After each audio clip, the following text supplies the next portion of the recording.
So my seminar is called Race, Class, and Punishment. I thought I would start by saying something about what brings me to the topic, because our class is also going to ask people each of you as students, to think about what brings you to the work. So my parents were civil rights workers. They were in SNCC, the Student Nonviolent Coordinating Committee, 1960s. They were an interracial couple at a time when those marriages were illegal in many states in this country. My dad's black and my mom's white. And their generation, that 1960s generation, they changed America profoundly and fundamentally. And at the same time, when I became a public defender, when I was graduating from law school in the mid-1990s, I could see the unfinished business, the unfinished work of the civil rights movement. And it exists in a lot of places, but the dimension and the domain where I saw it most clearly and most compellingly was in the criminal system, the criminal legal system. The United States is in the middle of an experiment that's unprecedented in human history. We lock up more people at higher rates in this country than any country ever has in the history of time. And it's unprecedented for us, starting in the early 1970s. Since we've had good data, since about the year 1990, 1910, 1920, until the 1970s, early 1970s, our incarceration rates were stable. They're always a little bit higher than other countries, most other countries, but they were stable across time. And then the explosion began in the early 1970s, and it's one that we're still living with to this day. So I responded to that crisis by becoming a public defender. There's some folks from DC here? DC, yeah. So I moved to DC, and that's where I worked as a lawyer, representing poor people charged with crimes in criminal court, Washington, DC. I did that for 6 years, during which time I also started an alternative school for my juvenile clients, kids that were locked up and had been kicked out of schools, shunted into dysfunctional and abusive alternative schools, and we tried to create a new world for them. So this class is going to be about how it was that the United States, the reasons behind the United States choosing this path of mandatory minimums, aggressive policing,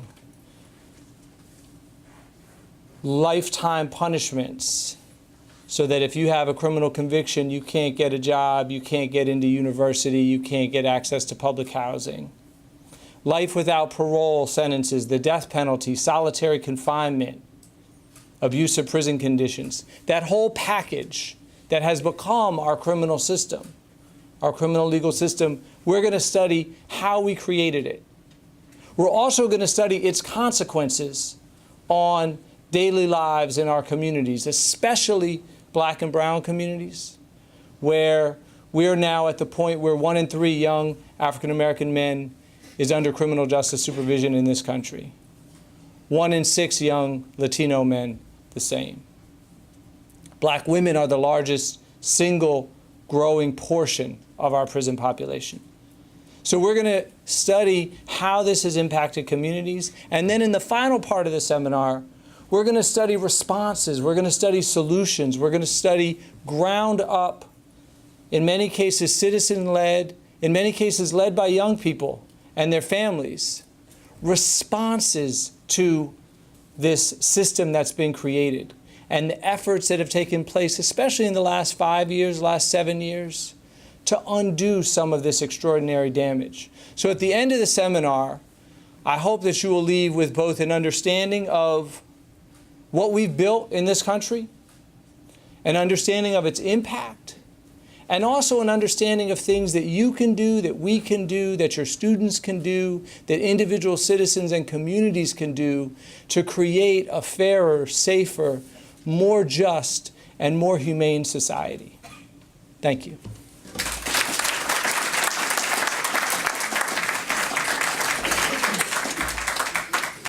This is to James. Do you have any? You mentioned the black and Latino people, and do you have like information on American Indian data?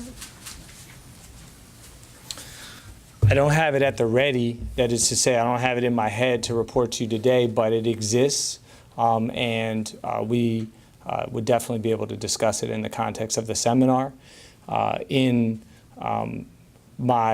What I know, I can't give you precise numbers, but what I know from talking to people in some of the states where American Indian population is concentrated is those same disparities that I cited to you exist there, and it's been underreported, it's been underdiscussed. You know, the very fact that I don't have a direct number to give to you is evidence of the problem, of the invisibility of that problem. So I think it's something that we should elevate, that we can study collectively, and the next time I'm asked that question, I'll have a number. This is for Professor Forman. So with, a lot of prisoners have been exonerated due to DNA, and, a lot of times they're, because of racial profiling, a lot of Black and Latinos have been exonerated. So and for years I've been wanting to put a unit together on this. I'm a science teacher. So do you think there's room for that in your seminar? With DNA to exonerate? Yeah, I'm just going to move. I'm just going to move up here because we were asked to. So, yeah, absolutely. I think that one of the first really groundbreaking books on the topic is called Actual Innocence, and it was written maybe almost 20 years ago, at least 15 years ago. It was by Barry Scheck, is one of the authors. He's a lawyer that's led a lot of these innocence cases. Peter Neufeld was also one of the authors of the book. And what's I think beautiful about that book as an argument, and could connect to a project as you're thinking about it, is they use the DNA as an insight into the larger flaws of the criminal system. So they take cases where we know now from DNA that the people that were convicted were innocent. And they then use that to say, well, what is it about this system that allowed that person to be convicted, right? And it's things like faulty eyewitness testimony, right, and racial bias in eyewitness testimony. It's things like police misconduct and prosecutor misconduct. It's things like false confessions, right? They found these in all these cases where there was DNA evidence, and then they say, but what about how many people right now are sitting behind bars?